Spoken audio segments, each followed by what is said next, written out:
Queridos irmãos, uma boa noite. É uma satisfação estar novamente aqui com vocês, nesse canal da UCEAV, e que nos cabe falar um pouco de reencarnação.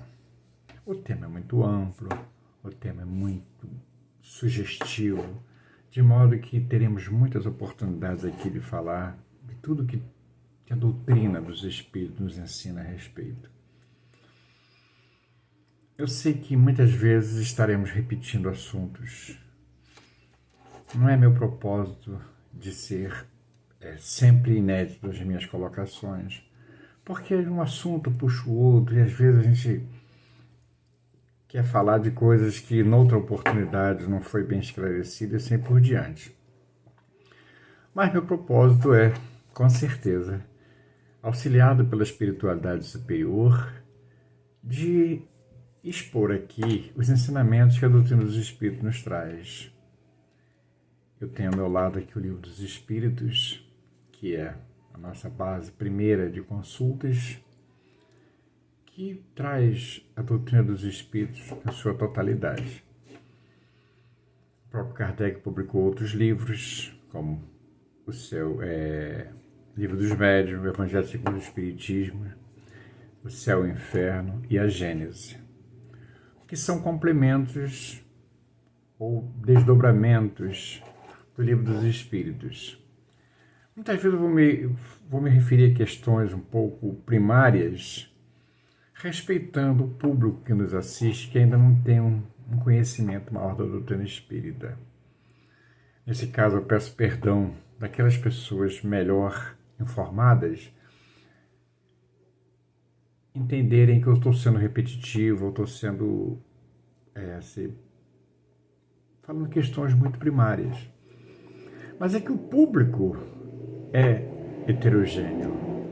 Há pessoas que nos assistem que estão dando os primeiros passos no conhecimento da doutrina espírita, outras que já dominam o assunto.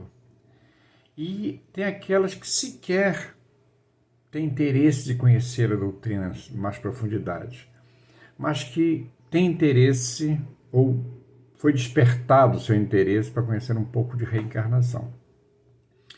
E eu falo isso porque nas nossas experiências nas casas espíritas nós temos conversado com muitas pessoas que procuram a casa espírita com o ensejo de saber mais um pouco a respeito dos seus entes queridos que morreram, né? E aí eles querem saber um pouco mais do que acontece com as pessoas depois da morte.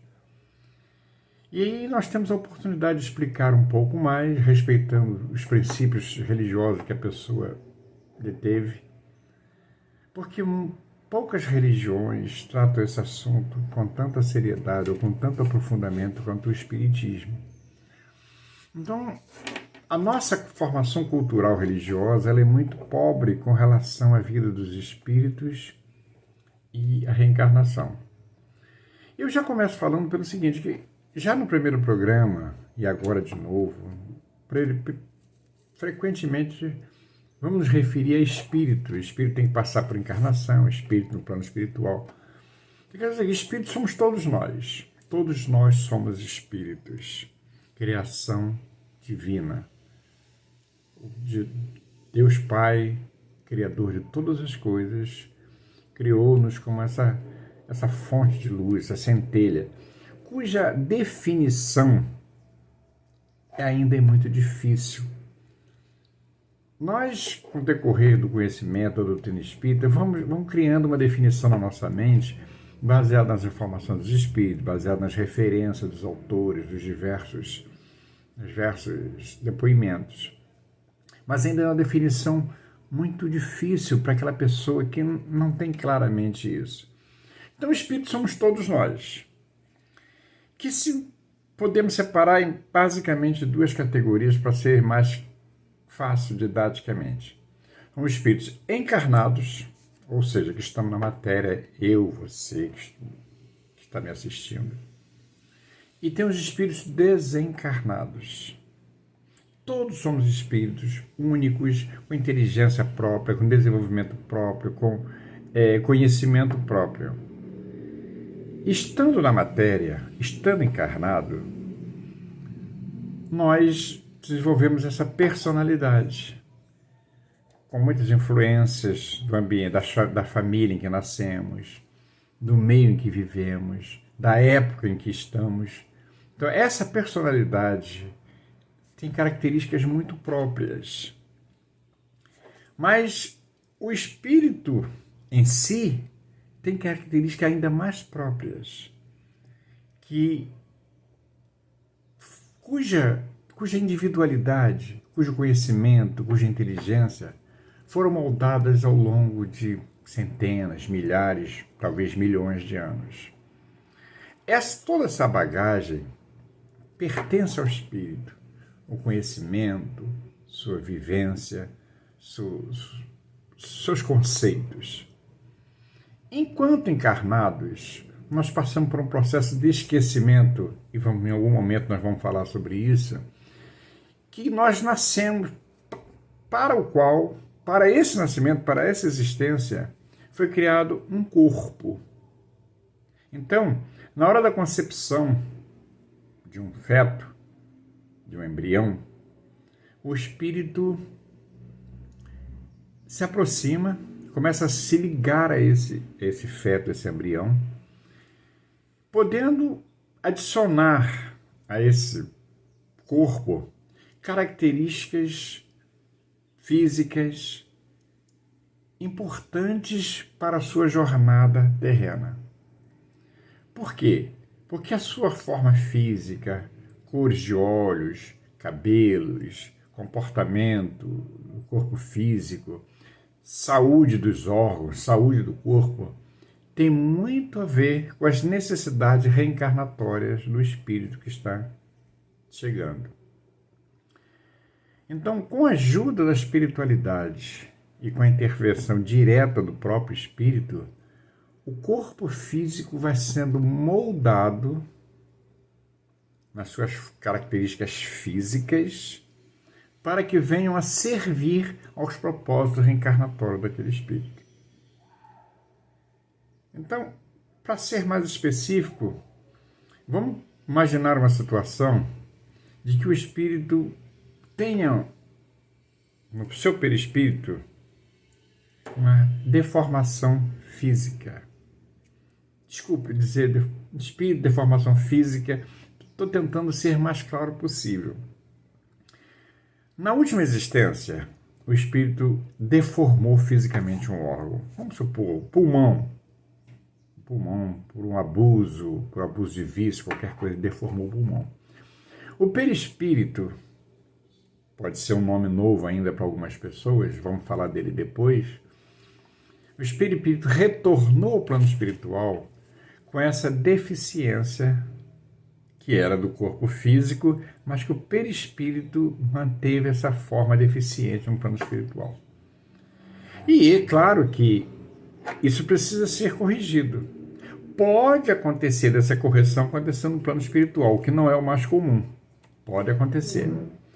Mas que, ao retornar, ao programar sua nova existência, estará certamente nos planos desse espírito corrigir essa deficiência do pulmão. Repare que eu estou usando o pulmão como exemplo. Isso pode acontecer em várias partes do corpo, até do corpo todo. Então, para que haja necessidade de corrigir, de identificar o problema, de corrigir, aquele novo corpo que servirá a esse espírito poderá ou deverá trazer uma deficiência no pulmão, acarretando-lhe uma doença pulmonar, respiratória durante toda uma existência ou parcialmente de uma existência, podendo ser corrigida. Então, esse novo corpo criado para essa nova existência do espírito vai dar-lhe a oportunidade de toda a sua jornada na Terra durante a sua existência, que pode ter a duração de acordo com as suas necessidades, com os seus propósitos, com suas conquistas. Isso contraria uma ideia equivocada que já aconteceu comigo e possivelmente outras pessoas que estejam me assistindo presenciaram, da pessoa ainda desconhecedora da reencarnação dizer, mas como é que pode a pessoa tomar conta de outro corpo, imaginando essa pessoa que a reencarnação é feita em cima de um corpo já existente, de um corpo qualquer, como se um espírito qualquer viesse e tomasse conta de um corpo. Isso não acontece, isso não é verdade. Para cada nova existência, para cada nova reencarnação, o espírito tem a oportunidade de ter um corpo para isso. Até porque esse corpo, como eu falei há pouco, vai ser apropriado para ele cumprir o seu processo, as suas correções, as suas necessidades. Então, e aí, como eu ia dizendo, esse é o espírito encarnado. Ao fim da encarnação, ou seja, quando acontece a morte do corpo físico, a vida não cessa. O espírito continua vivo e retorna a um plano diferente, uma dimensão diferente. Esse momento da desencarnação, o fim da existência corpórea, marca um período, uma experiência que o espírito teve enquanto encarnado aqui.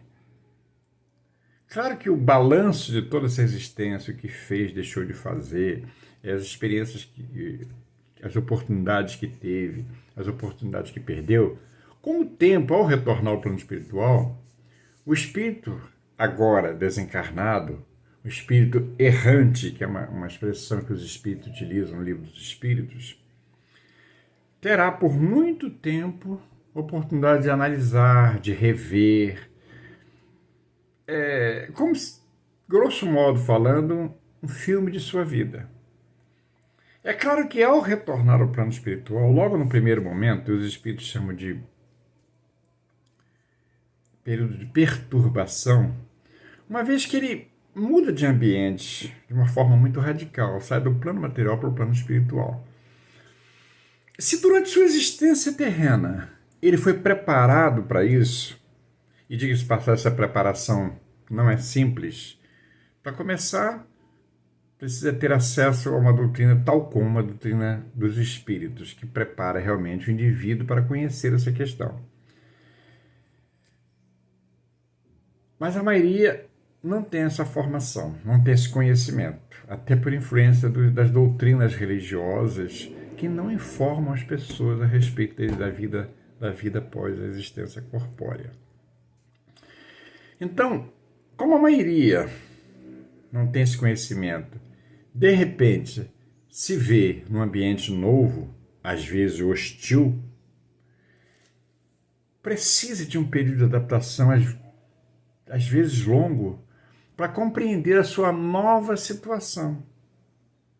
Imagina, o indivíduo levou a vida inteira numa encarnação por informações sociais, por informações da sua religião, por convenções daqui e de outro, que a vida acabava após a morte.